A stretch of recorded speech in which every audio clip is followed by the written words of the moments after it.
সামনে নির্বাচনে প্রতিটা প্রার্থী জয়ী হওয়ার জন্য সর্বোচ্চ চেষ্টা চালাবে।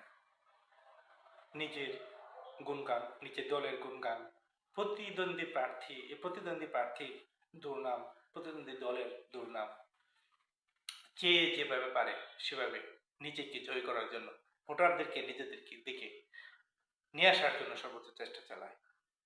আমরা মনে করি এর ধারাবাহিকতায় আমাদের বিএনপি মনোনীত প্রার্থী ফজলুর রহমান, যাকে অনেকে ফজলু পাগলা বলে ডাকেন, সে মাঝে মাঝেই উল্টাপাল্টা বিভ্রান্তিমূলক কথাবার্তা বলেন।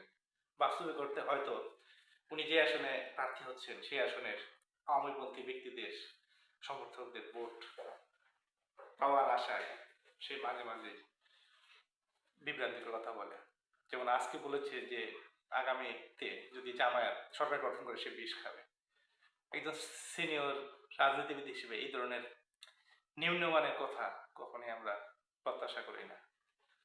বিষ খাওয়ায় কথাটা কিন্তু যাদের মনোবল দুর্বল, যাদের চাপ নেওয়ার সক্ষমতা কম, যাদের আল্লাহর প্রতি আস্থা কমে যায়, তারাই কিন্তু বলে।